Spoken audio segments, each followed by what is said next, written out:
Before we get into today's episode, I want to share something that's helped transform my daily routine. I've started using Bob, the refillable bottle-free body wash designed specifically for men.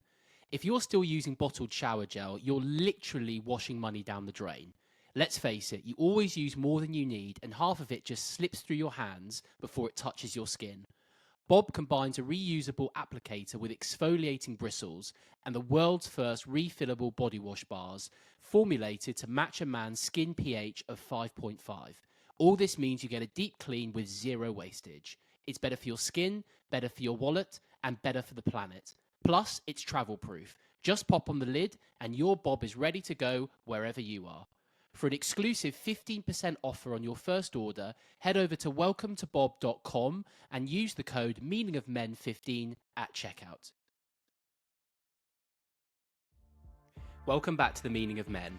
I'm your host, Simeon Atkins, and today we're diving into the connection between trauma, shame, and the body with Somatic coach Brad Golphenee. Brad has spent nearly 2 decades helping men move from emotional disconnection to embodied self-awareness. In this episode, he shares how unprocessed trauma, big or small, gets stored in the body, impacting everything from our identity to relationships. We unpack how shame often hides beneath the surface and how speaking it aloud in the safety of men's groups can be a transformative release. Brad offers practical insights into somatic healing, from daily movement to breath work and nervous system regulation, giving men the tools to feel more grounded, whole, and alive. Let's get into it. Brad, what is your primary mission in the work that you do? You know, I would put it this way. I help men and women, but mainly I work with men. I help men achieve a greater sense of personal freedom through the work that I do. The work that I do is mainly trauma informed. And so if I was to sum it up, I give men a greater sense of personal freedom. And what's your background? What led you into this line of work?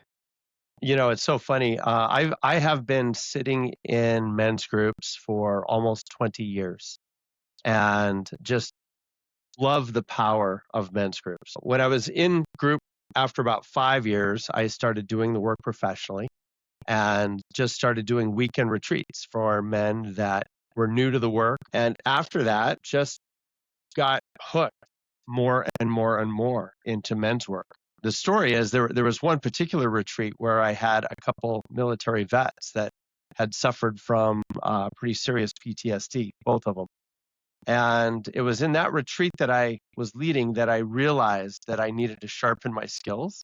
And so I went back to school for somatic experiencing for trauma, which is a school developed by Peter Levine here in the States. And it's a 3-year curriculum that talks about trauma and how to work with trauma and specifically how to work with the body in relationship to releasing the imprints and energies that are stored in the body from trauma. And the retreats you were saying there, what do they generally tend to entail? If I've never come across something like this before, I'm just curious what generally the purpose is for them, why men would go to them, and obviously how that then led you onto the path that you're on today. I think that there's a variety of reasons why men step into these retreats. One reason is that we get a lot of men that are going through major life transitions and just feel very alone and uncertain and not sure how to proceed, and they just need support. And so what we offer is different than therapy. What we offer is a group of men where a man can be heard, can be witnessed, can be seen, and it's absolutely crazy in a circle of men what happens when one man that is challenged in life in some way, they see another man say something very similar, and all of a sudden they're like, oh, I'm not alone. So there is a community aspect of being in a circle of men that is absolutely healing in itself. Another reason why men step into our groups is because their women partners push them in. And so they say, it's time for you to do your work. And so we get a number of guys that kind of show up and they may be like, I'm not really sure what I'm doing here, but I'm here because I have to be. So different reasons. But I would say that by the time all the men leave our retreats, They leave with a sense of connection, with a sense of who they are as human beings, and just with a greater sense of drive for their future. You mentioned there that trauma is at the root of a lot of what you explore in these sessions. And I guess a lot of people, a lot of men will have unresolved trauma that they may or may not be aware of. What can the impact of unresolved trauma have on a man's sense of identity and purpose? I think that's a brilliant question. The impact of trauma is largely the impact of being disconnected. So they often say that trauma is an act of being disconnected. And so for men that have trauma, and when we talk about trauma, we talk about trauma with a capital T or a small t, which means that maybe there was one big event that caused a traumatic reaction in someone's physiology. And maybe it's a series of smaller events that just stack up and stack up and stack up and form what we might call complex trauma. Either way, what trauma is the energy that resides in the body that has not been expressed, that has not been released. And so when this happens, there's a state of disconnection because it can be so uncomfortable. So when you ask about how it impacts somebody's sense of identity and purpose, it's very hard to feel a sense of self when we're disconnected. It's very hard to really feel that my whole self when my whole self isn't even here and online for me to feel. We often use language of when men feel like they're in a state of survival. This would be another way to say it. But at the end, feeling a sense of identity and purpose is remarkably difficult if my body is constricted with the unprocessed energy of trauma. And I think it'd be useful maybe to give some examples of trauma, because I think people listening might think that it needs to be a huge life-changing event, which it might be, of course. But you were saying there about trauma with a small t, and I'd be curious maybe to dive into that a little bit, because I feel like a lot of people listening, probably myself included actually, have been through some level of trauma that they might not actually have realized or thought that that might be trauma in itself. I would say one example of trauma with a very small t, so if we're going to go to the end of the spectrum, could be a little child in a crib that's crying for their mother, and their mother doesn't show up, and they keep on crying, and their mother doesn't show up, and they keep on crying. And it triggers something inside that child where eventually they just stop, they just give up, they just shut down. And that would be the act of disconnection. They just disconnect from their need because the need is not getting met. And they literally go into what we would call a freeze state or a collapse state, which is a state of dissociation. Now, even at a very early age, that child, that imprint of that event lives in the body, and it expresses itself over time in a way where even when that child grows up, they may have a mistrust of adults. It may affect how they select a partner in life, or if they can trust a partner in life. It could be such a small event, but it develops over time in different ways. And until that initial imprint can be reconciled or released, that person is literally held hostage to something that they really are not conscious of. They really don't know consciously that it's there because it seems so small and so easy. There's actually a case study with this, with a situation very much like this, where once the child actually confronted their mother decades later, saying, I think this is why I'm having issues with trusting and with accepting others' love. The mother said, I have no idea what you're talking about. I must have been in the kitchen and I just didn't hear you. It wasn't that the mother ever ignored the child. It was just she didn't hear him. And so after just that conversation, what happened was the energy got released And decades later, that person basically just released it and said, "Oh, I had no idea. It makes all the sense in the world." And boom, that imprint got released and it made a huge difference in their life. So that would be maybe trauma with a very small t, something that feels so small and insignificant. And yet, with that collapse, with that freeze, that's when the energy gets trapped in the body, when literally the body just gives up and says, "I'm not going to get my needs met. I'm just going to shut down and give up." That's when it gets trapped in the body. You specialize in somatic coaching and somatic experiences. For someone that's never come across this before, in very simplistic terms, how would you describe it? In simplistic terms, I would just say we get people out of their heads and into their bodies. And the bodies hold so much wisdom, and people rarely tap into the wisdom of their bodies when they navigate life. And so I would say very simply, as we tap into the wisdom of our body, that we live much healthier and more full lives. And when you say wisdom, is that experiences that we've had? How would we know what we're tapping into there exactly? Yeah, I often talk about our instinctive body.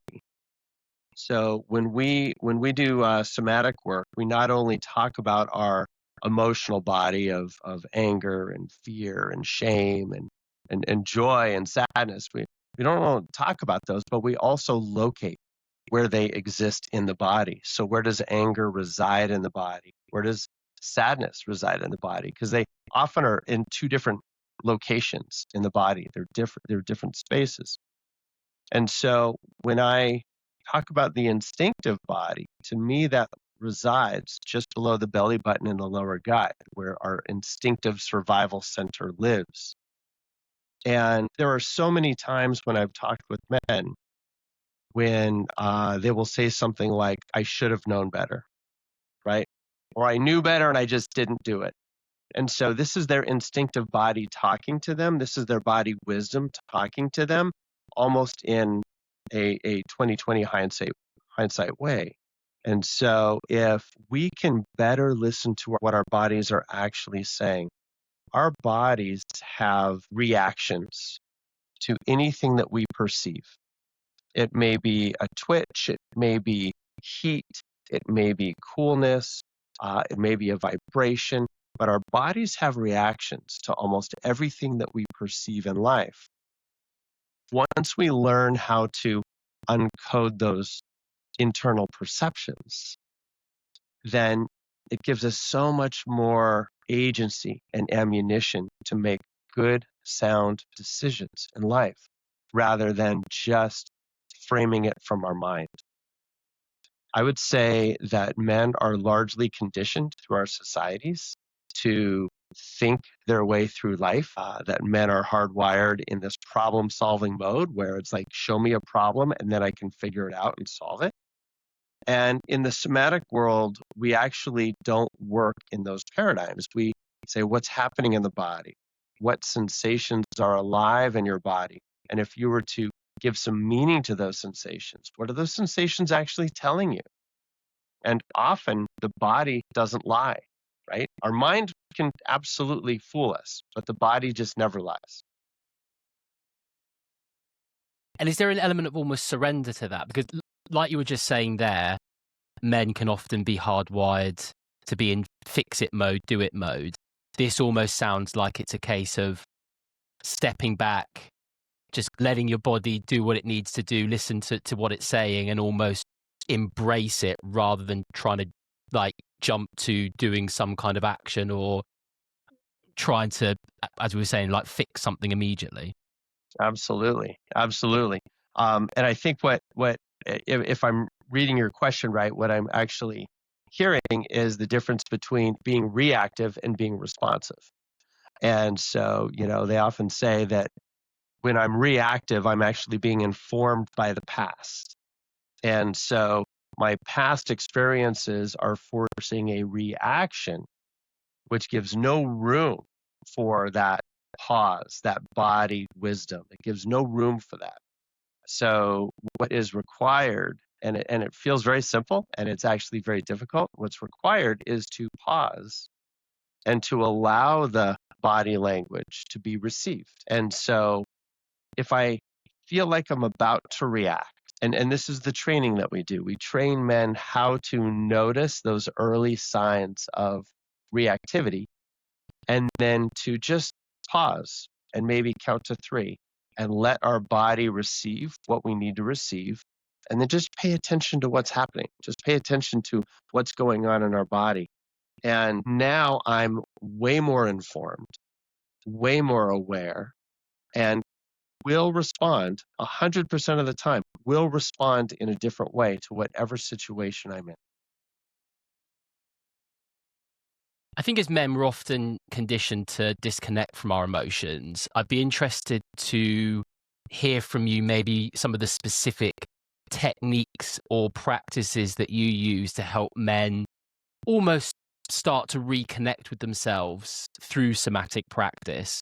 I think it would be good for myself and for people listening to understand or start to understand maybe how they could start to embrace this themselves and get over some of those barriers that might be stopping them from doing that.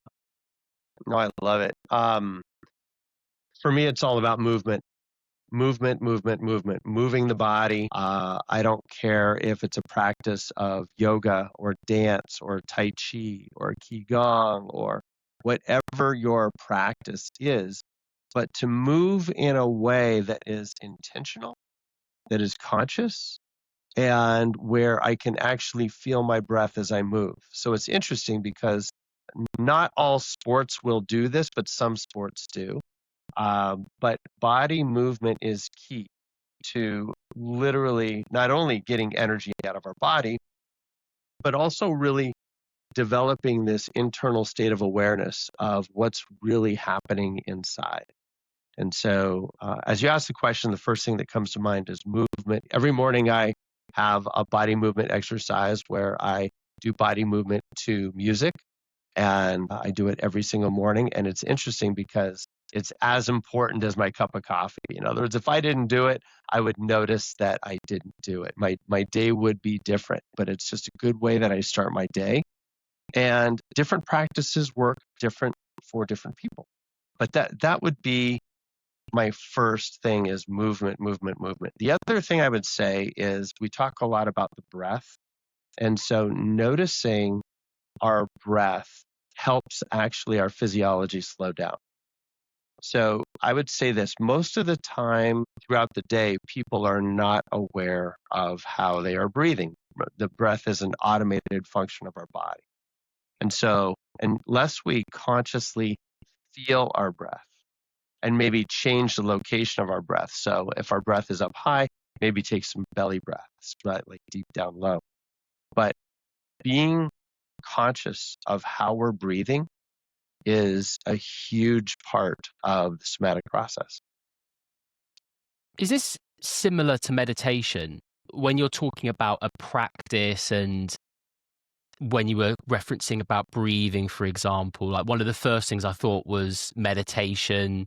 Yoga you mentioned as maybe one of the activities that you could do to get moving. Is it similar, or are there any kind of distinct differences between somatic practice and something like meditation? You know, I look at meditation in two different ways. One meditation can be what I would call an embodied meditation, where I'm actually in my body. There are meditation practices that are more out of body, where I'm actually traveling, visualization, things like that. And so from a somatic standpoint, an embodied meditation would be what I would phrase as something that would be very helpful. And a quick thing that I teach my clients is to just track their body from the very top of their head to their toes and go through their body with their mind's eye, just checking with their eyeballs, their sinuses, their jaw, their neck, all the way down their body very slowly. And it takes maybe 3 or 4 minutes to do this. But after a somatic meditation like that, people are way more embodied, way more aware of what's happening in their system, and way more present. Hi everyone, I want to take a moment to shout out Apex Everest, an incredible organisation and partner of the show who are pushing the limits of human resilience. Imagine this, climbing the equivalent of Mount Everest, but right here in the UK, by summiting the Helvellyn mountain 9 times in just 48 hours. But Apex isn't just about the challenge, it's the chance to be part of a year-round, vibrant community dedicated to unlocking your true potential. Whether you're looking to push your own limits or you're part of a team wanting to build an unshakable bond, this experience will stick with you for life. So if you're ready to conquer your Everest and be part of something special, check out apexeverest.com to find out more. I was reading that somatic experiencing often focuses on regulating the nervous system specifically. Can you explain why that's so important? And it sounds quite complicated, but I'm sure that there are some simple steps that men can take to start to recognize maybe when their nervous system might be deregulated and when they might need to take some action with that. I think that's a good question. Because trauma is in a state of disconnection, and because even our freeze response, when we talk about fight, flight, and freeze, most people are very aware of those defensive responses.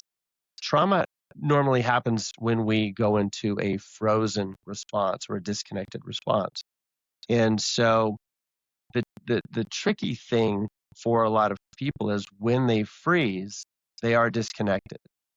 So there are practices to help get us back in our bodies. That somatic meditation I just spoke about would be one of them, would be one way to get back in our bodies, just to slow down, close our eyes, and check in with our heartbeat, maybe feel our feet on the ground, check in with the heat of our bodies, and in about 10, 15 seconds, I'm back in my body. But it takes consciousness. It takes a desire to do this. It takes something. Otherwise, we remain disconnected. And so for some men, it's kind of like, I don't know what I don't know. If I'm disconnected, how do I know what to do? Because I can't feel what I'm not feeling.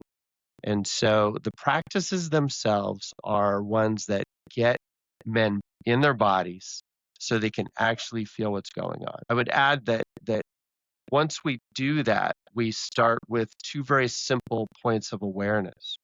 One is your body expanding and opening, or is your body feel constricted and tight? And so when we start with those 2 branches, it makes it very simple for somebody to locate what's happening internally for them. And then we move from there, but we do start with expansion or contraction. For most men, when they come out of a freeze response, their bodies are very tight and constricted. Be interested to get an idea and a sense of, if I'm a man and I'm coming to my first session, how would you warm me up to the idea of doing something like this? Because I can imagine for the majority of guys that come to you, this will be very new, very alien, probably completely the opposite to the advice they've been given before. And, I've got no doubt once they start, they'll see the benefits. But how do you get them to buy in to start with? Yeah. In my consultations, I literally just talk about where men are in their lives right now and where they want to be. And then I look at the space between. And it could be a very simple question. What's getting in the way? What's getting in the way? If you know where you are and you know where you want to be, what's getting in the way? And that dissonance, that space between, is where we work. And a lot of men know what's getting in the way. It may be an old relationship. It may be haven't reconciled with the wounds of my father, or I experienced something in my past that I just can't get over. I can't get past it. But most men can locate what gets in the way fairly easily. And so we have something specific that we can work with. Every session I do, I start with an embodied somatic meditation. We start by doing that. So we get in our bodies together We locate what's happening in our bodies. We notice, is there more constriction happening or is there more expansion happening? And then we just work with what's happening in the body. But most men know, by the time they talk with me, most men know that something is getting in the way from them living the life that they want. And even if they're not sure exactly what it is, when I ask a few questions, they get pretty close to what it actually is. Shame, and again, from the reading I've been doing, from the work that you've done, shame is a common emotion tied to trauma. How does somatic experiencing address shame specifically in a way that fosters self-compassion, and then ultimately healing from that? What happens when a man faces their shame? Because shame gets buried fairly quickly in men. It gets covered up, it gets stuffed in the shadows, it gets stuffed in the darkness, and it's what lies in those internal spaces that we really don't want to uncover. Shame may be embarrassing, it may be hard to admit, it may be scary to reveal or risky to reveal to others. And so shame is one of those things that we bury fairly quickly. When we start to unpack shame and shine a light on shame, it actually is a relief to every man I work with because it has been buried for some time. And so as we unpack shame and we literally just bring it up and let it be here and let it breathe. There's somatic language around this, but shame is like a living body. It's living in our system. And if we don't let it out to breathe, to shine light on it, to actually say, this is my shame. This is what I feel shameful over. And when we talk about shame, I think it's also important to differentiate between guilt and shame. A lot of people don't realize the difference. The way I easily explain it, and this is a summary, but guilt is more an action item. So guilt might be something that we have done. It's an action. Shame is the embodied imprint of the action. So I may have done something wrong that I consider to be wrong, and I am guilty about that. The shame is I am bad. Like the shame is I did something wrong, so I am bad. I'm a bad person. So shame language shows up in the form of I am not enough or I am not worthy. Those sorts of internal phrases, that would be shame language. It's amazing how much I am not enough shows up with men. Almost every man I work with, it shows up at some level.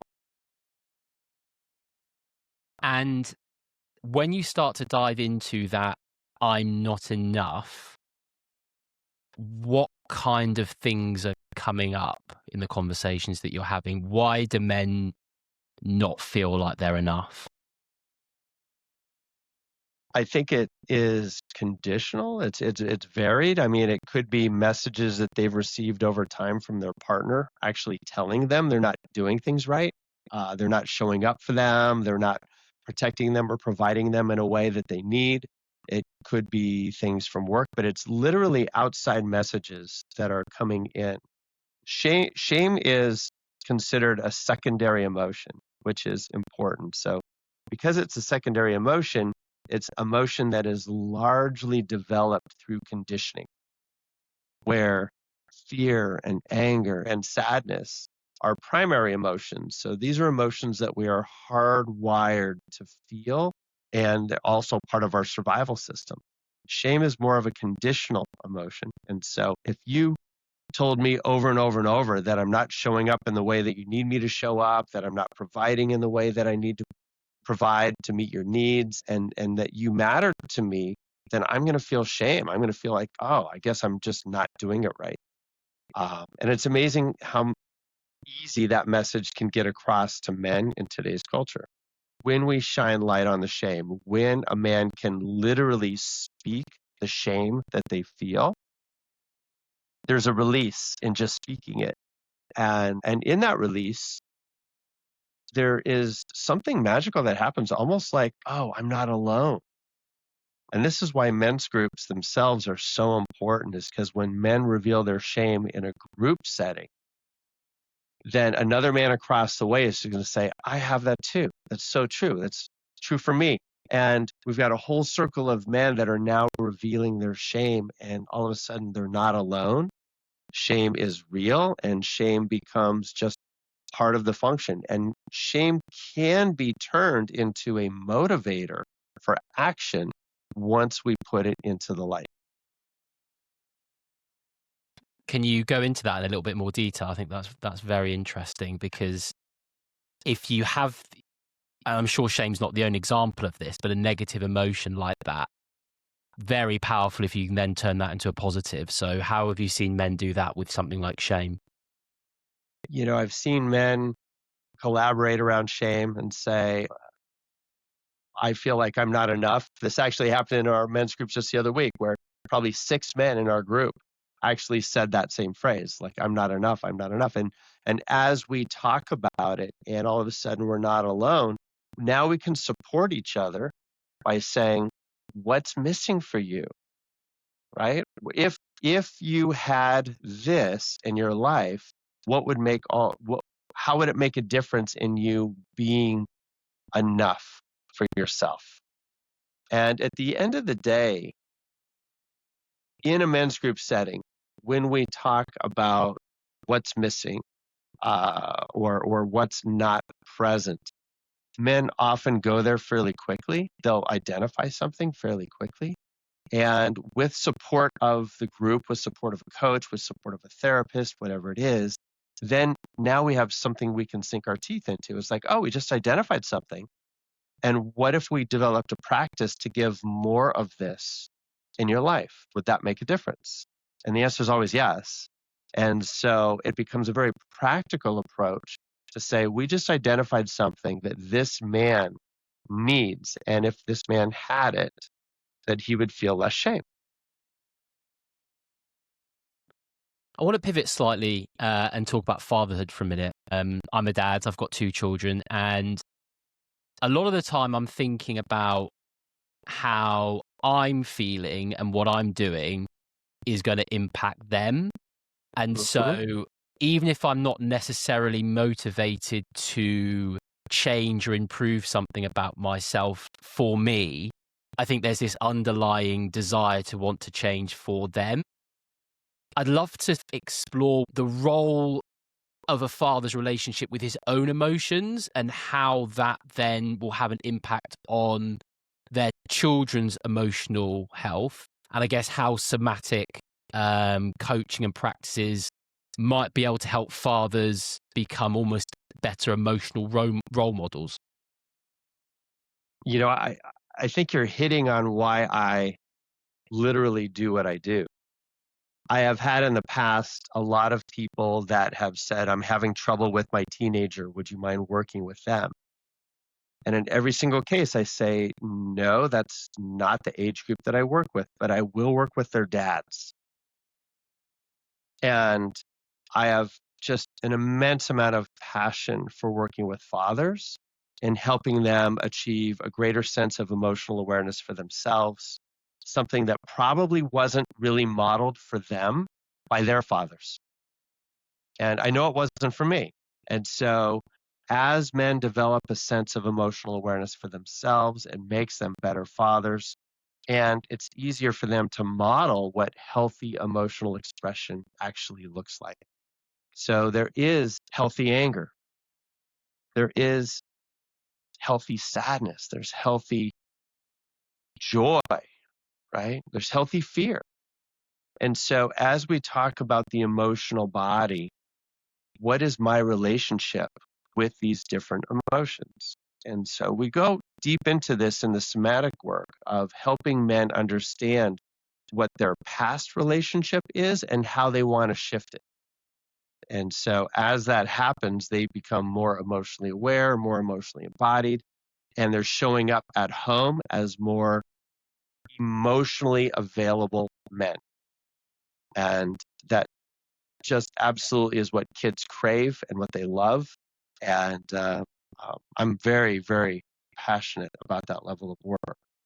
I was going to tell you a story earlier, and it's about a 1-minute story. Can I tell it? Please do. Because it's on this question. So I have 2 boys. They're grown and out of the house, but my parenting never stops. When they were younger, they did something and I reacted. I didn't listen to my body. I didn't pause. I didn't check in. I reacted. And when I reacted in anger, and it scared them. And I said, go to your bedroom now.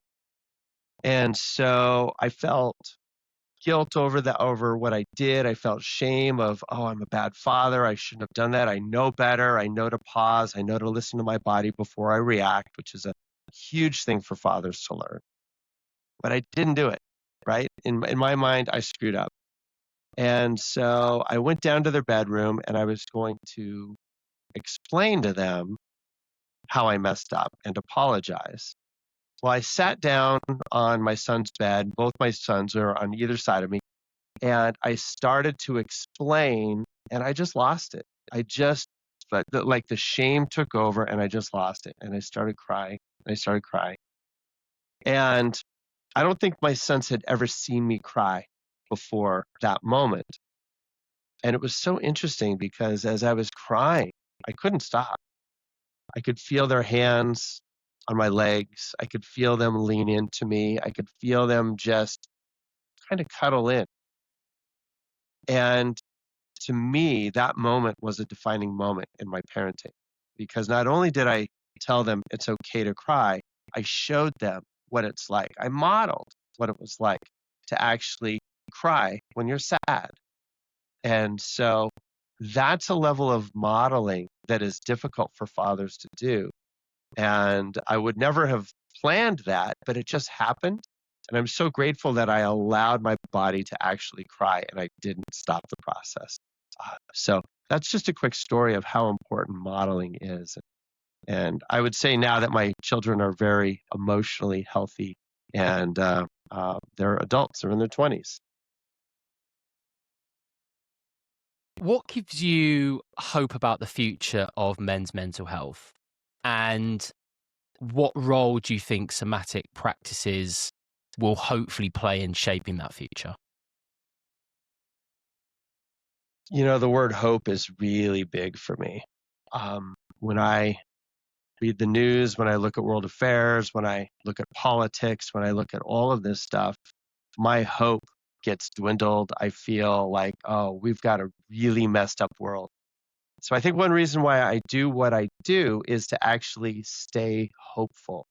So what I find is that when men can actually get out of their heads and into their bodies and feel and notice what the truth of their heart wants to say instead of the truth of their mind, when they can feel the difference between their heart and their mind and speak from their heart, that the world becomes a different place. The world becomes a safer place.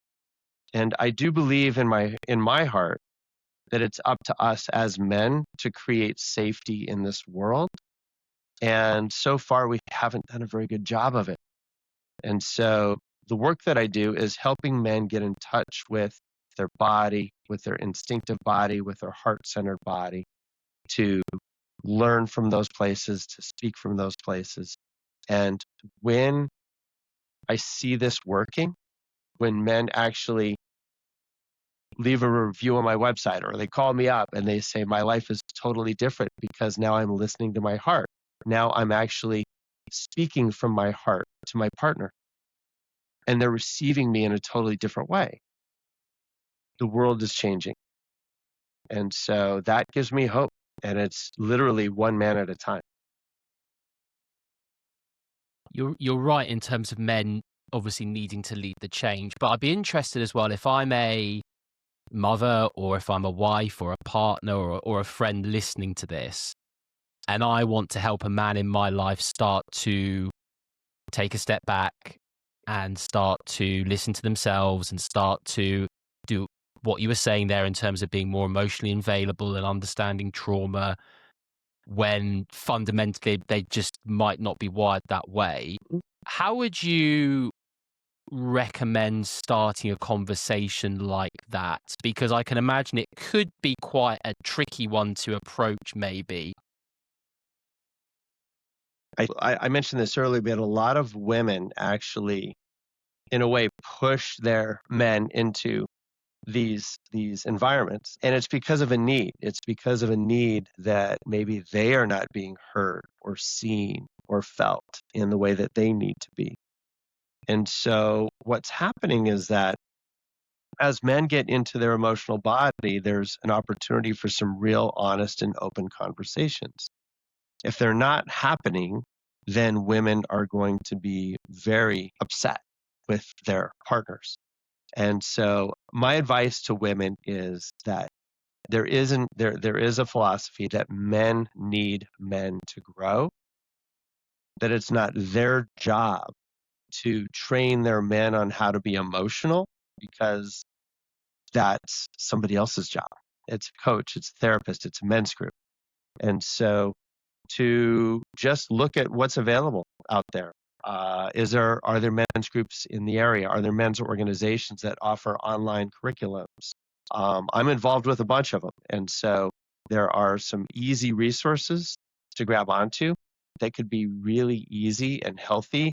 And literally just, once men step into this space, I will say this, and this is to all men who are listening. Once men actually step into these spaces, it is like breathing a breath of fresh air. It is one of those places where it's like, finally, I found a place where I could be me. I could be authentic. And so it's hard to get men to walk through the door. It is. But once they're through the door, I've never seen a man that didn't enjoy learning about themselves from the inside out. My last question, Brad, to you today is for men that are, let's say, maybe curious about exploring somatic experiences, but not really sure where to start. I mean, you were talking there about some resources that they could look at, but aside from that, what would be the first steps that you'd recommend in terms of getting involved with something like this? Whether they want to sort of do it themselves, try it just themselves to start with, or maybe looking for groups to get involved with? I would jump on Google and I would Google men's groups. And I would say, get involved with a men's group. There are different types of men's groups. Some men's groups are led by therapists, and that's more of a therapeutic men's group. Some groups are led by coaches, and that's not as therapeutic. It's maybe a little bit deeper dive and a little bit more directed. And there's a lot of men's groups that are just men that get together because they just want to be real with each other, where it's not facilitated at all. And so it just depends on what type of group feels healthy for you. But get in a men's group. It's one of the best things that I've ever done in my life, and I can't say enough about it. Other resources and you'll probably have links to this, but I would say Peter Levine's book, if you're a reader, grab Waking the Tiger by Peter Levine. That book explains the somatic process in very easy language. It's an easy book to read, and it opened up my eyes to what's possible when I actually have greater body awareness and I tie into my own body intelligence. It's a game changer. It really is. And so I would say read Peter's book. There's other books. There's actually, you're in London, and so there's a woman that lives in England, Cindy Engel, who's a PhD in somatic psychotherapy. She's got a beautiful book out, and she does trainings in England. And I would say also jump on my website and just read. I've got a lot of information and a lot of resources on my website that anybody can go to, can access it, and just get a little bit more knowledge around the somatic process. But at the end of the day, just engage. Just find a somatic therapist, find a somatic coach, find a men's group that gets guys out of their heads into their bodies, where guys can be real with each other. And that's where all of this starts. But it is in service of a much, much bigger movement. Brad, it's been absolutely fascinating talking to you today. Thank you so much for joining us. Really appreciate it. Thank you.